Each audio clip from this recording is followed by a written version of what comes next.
مسلمانوں نے جب کافروں کو مارا تو حالانکہ وہ 3000 تھے مگر بھاگ رہے تھے، سامان چھوڑ کے بھاگ رہے تھے، جانیں بچا کے بھاگ رہے تھے، ان کی عورتیں جو گانے بجانے آئی تھیں وہ بھاگ رہی تھیں، مسلمانوں کو فتح ہو گئی تھی، کافر بھاگ رہے تھے اور کچھ مسلمان ان بھاگنے والوں کا پیچھا کر رہے تھے۔ حضور صلی اللہ علیہ وسلم نے وہ جو 50 آدمی مقرر کیے تھے جن کو کہا تھا کہ ہماری پشتوں کی نگہبانی کرنا، اپنی اس جگہ کو ہرگز نہ چھوڑنا، اگر تم دیکھو کہ ہمیں قتل کیا جا رہا ہے تو ہماری مدد کے لیے نہ آنا، تم دیکھو کہ ہم مال غنیمت جمع کر رہے ہیں تو اس کام میں ہمارا ہاتھ نہ بٹانا، تم نے پیچھے سے کسی کو ادھر نہیں آنے دینا ہے، پرندے ہمارے گوشت نوچ رہے ہوں تم نے تب بھی یہ جگہ چھوڑنی۔ یہ اتنی باتیں کیوں کی تھیں کہ وہ کسی حالت میں بھی اس جگہ سے نہ ہٹے۔ ادھر کافر بھاگے، مسلمانوں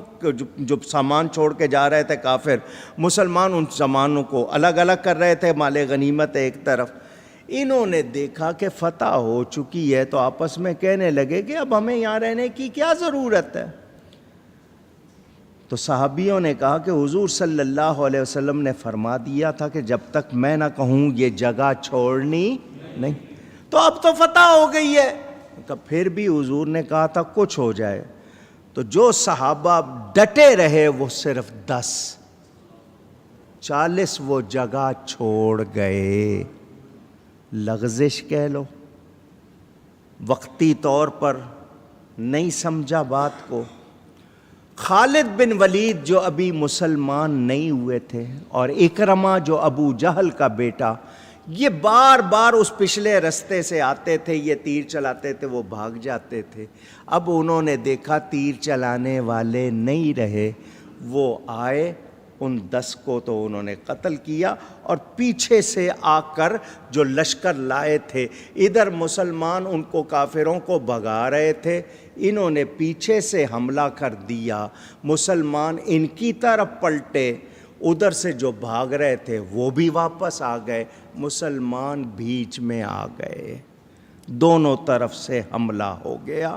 نبی کا کہنا نہ ماننے کی وجہ سے۔ حضور صلی اللہ علیہ وسلم نے کتنی تاکید فرمائی تھی، کچھ ہو جائے تم نے یہ جگہ چھوڑنی،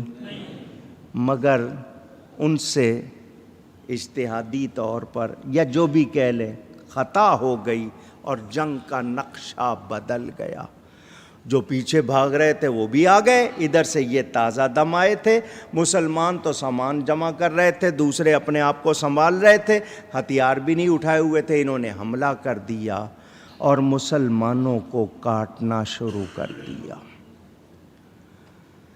جو صورتحال بنی اس کی تفصیل پوری نہیں اس وقت سنا سکتا۔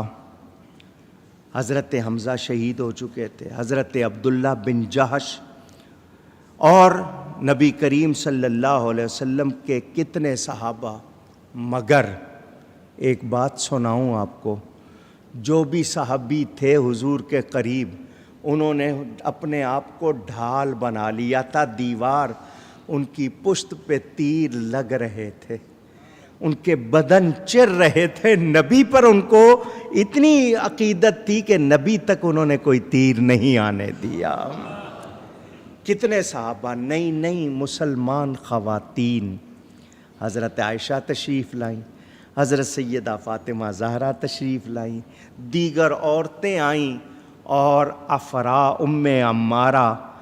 کیسی مجاہد خاتون تھی، ہر طرف وہی نظر آتی تھی، حضور نبی کریم کے سامنے کھڑے ہو کر اس نے اتنے تیر چلائے کہ کسی کو حضور کے قریب نہیں آنے دیا،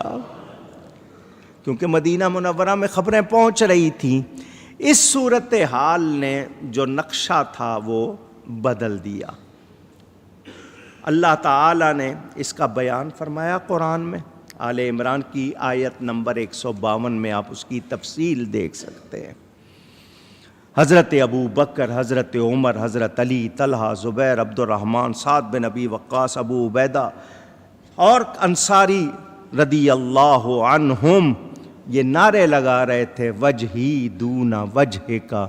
ونفسی دون نفس کا ونحری دون نحر کا علیک السلام غیر مودع، میرا چہرہ حضور کے چہرے پہ قربان، میری جان حضور کی جان پر قربان، میری گردن حضور پر نثار، آپ پر سلامتی رہے، آپ ہمیشہ خیریت سے رہے۔ صحابہ کے جذبے تھے